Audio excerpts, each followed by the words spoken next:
Hello my dear students, फिर से आपका स्वागत है। Rights in the Indian constitution यानी क्लास 11th के पॉलिटिकल साइंस के बच्चों के लिए चैप्टर नंबर 2 के एमसीक्यूज लेकर आया हूं, मल्टीपल चॉइस क्वेश्चंस। तो यहाँ जो फर्स्ट क्वेश्चन आप देख सकते हैं, ये एक्चुअली में write true and false against each of these statements. कुछ स्टेटमेंट्स आपके सामने गिवन है, आपको जहां लगता है ट्रू और फॉल्स, मैंने आंसर भी साथ साथ दे दिए ताकि आपको कंफ्यूजन ना हो। जैसे अब bill of rights lays down the rights enjoyed by the people of a country, तो बिल्कुल सही है। बिल ऑफ राइट्स में जो भी आपकी कंट्री के अंदर आपको राइट्स दिए गए हैं उस सबके सब उसमें मेंशन किए गए हैं। अ bill of right protects the liberties of an individual, तो ये भी बिल्कुल सही है। बिल ऑफ राइट से आपकी लिबर्टी को भी प्रोटेक्ट किया जाता है। और every country of the world has a bill of right, तो ये बात हमें थोड़ी सी अटपटी लग रही है, ये फॉल्स होगा क्योंकि हर कंट्री के अंदर बिल ऑफ राइट होगी कोई गारंटी नहीं है, क्योंकि जहां पर एक ही सिंगल पार्टी की सरकार है या किसी भी तरह का मोनार्की सिस्टम है तो वहां पर ये चीजें हो ना हो कोई गारंटी नहीं है, तो फॉल्स है ये। ऐसी नंबर 4 है, the constitution guarantees remedy against violation of rights, तो यस ऑफ कोर्स बिल्कुल सही है। कॉन्स्टिट्यूशन में सब कुछ आपके फंडामेंटल राइट्स को बिल्कुल सिक्योर किया गया, सेव किया गया। ऐसी क्वेश्चन 2 है, विच of the following is the best description of fundamental rights, इनमें से कौन सी डिस्क्रिप्शन फंडामेंटल राइट्स की बिल्कुल बेस्ट हो सकती है? तो यहां जो हमने राइट आंसर लिया है वो है option 3, mean the rights given and protected by the constitution. ये जो राइट्स हैं वो हमें कॉन्स्टिट्यूशन ने ही दिए और उनकी प्रोटेक्शन का काम भी कॉन्स्टिट्यूशन का ही होता है, तो option 3 is the correct answer. अब आपके सामने है रीड द फॉलोइंग सिचुएशंस, जैसे आपके सामने सिचुएशंस गिवन है, इनको आपको पढ़ना है और इसके बाद which fundamental right is being used और violated in each case and how, हर केस के अंदर बताना है कौन सा वायलेट किया गया राइट। अब यहाँ पर जैसे सिचुएशंस हैं, अब देखिए पहला क्या है, overweight male cabin crew are allowed to get promotion in the national airlines but their women colleagues who gain weight are penalized। तो ये देखिए आपने अगर चैप्टर किया होगा तो उसमें एक छोटा सा एग्जांपल गिवन है कि जब विमेन जो है उनकी 45 की एज हो जाती है, उनको कहते हैं कि आप तो नहीं कर सकते कंटिन्यू जॉब अपनी, लेकिन मेन कर सकते हैं। तो ये कौन सा है, राइट टू इक्वालिटी आ जाता है। आई थिंक सो यहाँ पर ये सब आपको पता होना चाहिए कि कौन सा राइट जो है वायलेट हुआ है। तो ये है the right being violated, right to equality of opportunity in employment. तो ऐसी क्वेश्चन 2 है यहाँ, a director makes a documentary film that criticises the policies of the government. एक डायरेक्टर जो है एक डॉक्यूमेंट्री फिल्म बनाता है जो क्रिटिसाइज करती है गवर्नमेंट की पॉलिसी। तो यहाँ पर जो right being use is the freedom of speech and expression. जो हमें बोला गया कि आपको कौन सा राइट है, ये freedom of speech and expression है, जिसके थ्रू आप अपनी मन की बात आगे रख रहे हैं। ऐसे people displaced by a big dam take out rally demanding rehabilitation, यानी जो लोग जो है बड़े डैम बनने की वजह से डिस्प्लेस हुए हैं उन्होंने रैली निकाली है और क्या डिमांड कर रहे हैं सरकार से, रिहैबिलिटेशन। तो यहाँ कौन सी वो राइट की डिमांड कर रहे हैं? जो यहाँ राइट उन्होंने यूज किया freedom of expression and freedom to assemble peacefully, ये दोनों राइट यहाँ पर यूज हुए हैं। ऐसी Andhra society runs Telugu medium schools outside Andhra Pradesh, तो ये कौन सा है, the right being used is the cultural right to represent and protect one's own language and culture, क्योंकि वो चाहते हैं कि उनका कल्चर जो है बना रहे, बचा रहे, तो इसलिए कल्चरल राइट यहाँ पर यूज किया गया। ऐसे जो मेरा नेक्स्ट क्वेश्चन है, क्वेश्चन 4 है, विच of the following is the correct description in interpretation of the cultural and educational rights, तो कौन सी जो है बिल्कुल एग्जैक्ट हो सकती है? तो यहाँ जो चाहता है, क्योंकि देखो मैं पूरा क्वेश्चन नहीं पढ़ूंगा, आपको सीधा आंसर बताता हूँ और उसकी एक्सप्लेनेशन देता हूँ। यहाँ आंसर जा रहा है हमारा ऑप्शन 3, वो कैसे, linguistic and religious minorities can open schools for their children, keep it reserved for them। अब देखिए इसका एग्जांपल मैं आपको ऐसे दे सकता हूँ, जैसे जम्मू एंड कश्मीर के अंदर सिख्स जो है वो माइनॉरिटी कम्युनिटी में आते हैं और वहां पर जम्मू के अंदर उन्होंने अपने सिख कॉलेज खोला हुआ है, जैसे खालसा कॉलेज खोला हुआ है। तो वहां पर क्या होता है, सिक्स को प्रायोरिटी दी जाती है, उनको एडमिशन इजीली मिल जाता है, बाकी मेरिट बेस पे सबको एडमिशन मिलेगा ही मिलेगा, लेकिन प्रायोरिटी सिक्स के लिए, यानी ये एक एग्जांपल है छोटा सा। तो यहाँ ऑप्शन 3 राइट आंसर। ऐसे क्वेश्चन नंबर 5 है, विच of the following is a violation of fundamental rights and why, कौन सा जो है वायलेशन है फंडामेंटल राइट्स का और क्यों?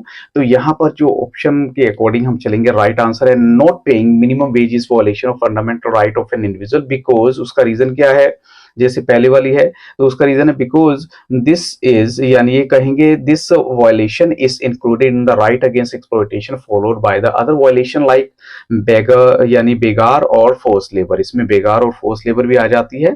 तो वो क्या होता है, जब आप किसी से काम तो लेते हैं लेकिन उसको सैलरी वगैरह नहीं देना चाहते, और नॉट पेइंग मिनिमम वेजेस भी हो जाती है, या बॉन्डेड लेबर आ जाते हैं, तो उसी कैटेगरी में आएंगे। So this kind of violation is crime and punishable by law, तो ये क्राइम भी है, पनिशेबल बाय लॉ भी है। तो यहाँ पर हम कहेंगे विच of the following is a violation of fundamental rights and why. Banning of books ये नहीं कह सकते, या banning of loud speaker after 9 PM ये भी नहीं कह सकते कि हमारा फंडामेंटल राइट है कि 9 बजे के बाद हमने स्पीकर बजाना है और उसको बैन कर दिया गया। नहीं नहीं नहीं। और मेकिंग अ स्पीच ये भी नहीं कह सकते। उसका रीजन क्या है कि स्पीच भी अगर देखो कुछ चीजें ऐसी होती है जो अकॉर्डिंग टू गवर्नमेंट अगर हमें फॉलो नहीं करेंगे या कॉन्स्टिट्यूशन के अगेंस्ट कोई ऐसा काम करने वाली स्पीच देंगे तो गलत ही है ना वो। ऐसी क्वेश्चन 6 है, according to our constitution everyone enjoys the right to follow the religion of his or her own choice, so this freedom is considered as a hallmark of democracy. Democracy has always incorporated the freedom to follow the religion of one's choice as one of its basic principles. Name the fundamental right mentioned. यहाँ कौन सा right mention हुआ है? तो है right to freedom of religion, यानी आपको कोई मना नहीं कर सकता आप कौन सा धर्म फॉलो कर रहे हो, ये आपका अधिकार है, आप जो भी आपने धर्म को फॉलो करना है।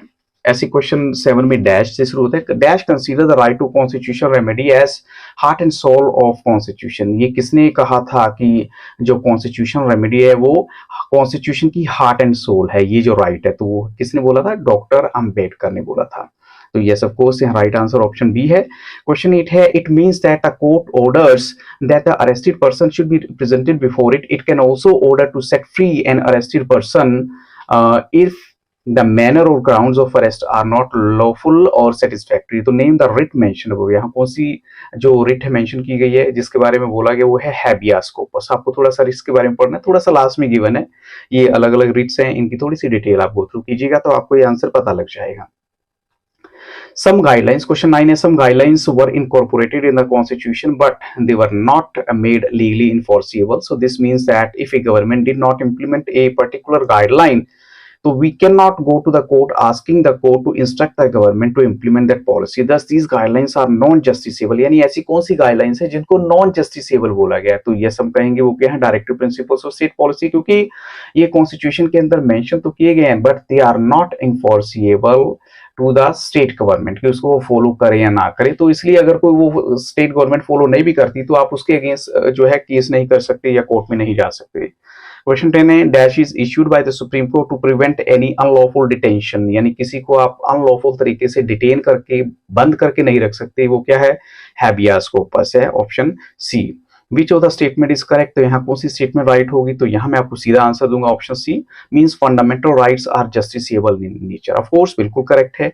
और क्वेश्चन 12 है, consider the following statements, fundamental rights are granted and protected by the constitution और only supreme court has the power to use the writs for the enforcement of fundamental rights. तो देखो fundamental rights की जो option तो वो तो high court के पास भी है, तो ये ऑप्शन करेक्ट नहीं है। तो option C, right to property has been removed for the list of fundamental right, तो ये भी सही है। तो यहाँ जो करेक्ट है वो ऑप्शन 1 एंड 3 है, यानी ऑप्शन सी करेक्ट हुआ। ऐसी असर्शन रीजन बेस्ड क्वेश्चन है आपके सामने, तो आप ABCD के सारे पॉइंट देखने के बाद मैं आपको असर्शन बताता हूँ। Article 25 stipulates that all persons have the right to entertain any religion, belief and to propagate it। यानी आपके पास राइट है, आप कोई धर्म फॉलो करो, उसको आगे बढ़ाने का सोचो, बिल्कुल सही है। रीजन क्या है? The state can not regulate और restrict the economic, financial, political और other secular activities associated with religious practices. तो यहाँ देखो क्या है, यहाँ हम कहेंगे both A and R are true and R is the correct explanation of A, क्योंकि देखो ऊपर वाले में भी आया है कि आप फॉलो कर सकते हैं, आप उसको बढ़ा सकते हैं, और नीचे वाले में ये दे दिया कि सरकार इंटरवीन नहीं कर सकती। तो हम कहेंगे कि ऑप्शन ए राइट आंसर है, बिल्कुल उसी से मैच हो रहा है। क्वेश्चन 14 है, what prohibits the government from this acting against the rights of the individuals. कौन सी चीज सरकार को रोकती है? तो यहाँ बिल ऑफ राइट है, ऑप्शन सी। हम पहले इसके बारे में थोड़ा सा पढ़ चुके हैं। क्वेश्चन 15 है, fundamental rights are protected by the dash of the country, और वो क्या है? कॉन्स्टिट्यूशन ऑफ द कंट्री के थ्रू उसको प्रोटेक्ट किया जाता है।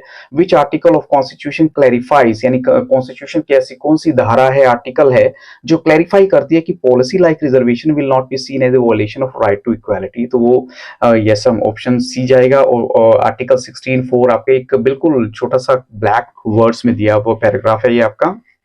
ऐसे क्वेश्चन 17 है, which article of the constitution gives a right to protection of life and personal liberty. तो वो जाता है ऑप्शन ए, आर्टिकल 21 आपको right to personal life and liberty की बारे में मेंशन करता है कॉन्स्टिट्यूशन की। ऐसे ट्रू फॉल्स में देखिए, right to protection of life and personal liberty also includes right to live with human dignity and free from exploitation. तो ये ट्रू है या फॉल्स है? तो हम कहेंगे बिल्कुल सही है, ये ट्रू है। क्वेश्चन 19 देखिए, बेगार का मतलब होता है वर्क विदाउट पेमेंट। तो यस, बिल्कुल सही है। आप और इसके बाद जो देखिए, ये बड़ा इंपॉर्टेंट क्वेश्चन है, doctor Ambedkar consider the right to dash as heart and soul of the constitution. ये हमने एक पैराग्राफ में पढ़ा था। तो यस, कॉन्स्टिट्यूशनल रेमेडीज, ये आपको थोड़ा सा लर्न करके रखना है माइंड में।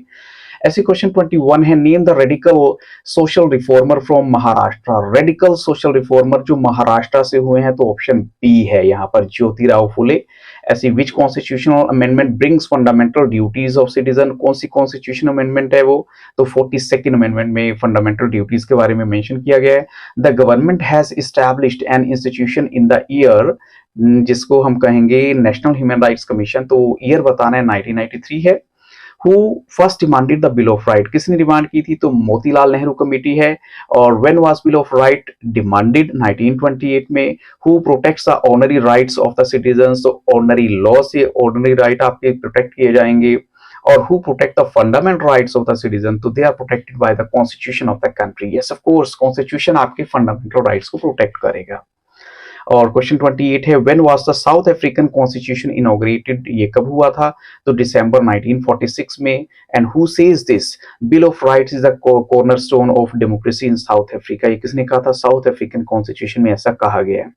The practice of dash is one of the crudest manifestations of inequality. तो वो अनटचेबिलिटी के लिए बोला गया कि ये बिल्कुल गलत है, ऐसा नहीं होना चाहिए। अनटचेबिलिटी क्या होती है? जैसे कुछ लोगों को कुछ चीजें छूने की परमिशन नहीं होती, उनको बहुत नीची कैटेगरी का माना जाता है। What do you mean by liberty? Freedom of thought, expression and action liberty है actually. Who decides whether the arrest person is guilty or not? ये किसका काम है डिसाइड करना? तो ये मैजिस्ट्रेट का काम है डिसाइड करना। And what do you mean by NHRC? तो इसकी फुल फॉर्म आपको बतानी है, वो है National Human Rights Commission. So with these questions, I stop the video, but tomorrow I'll definitely bring for you some very important short and long questions video, and they are going to help you a lot. So thank you very much and have a very nice day.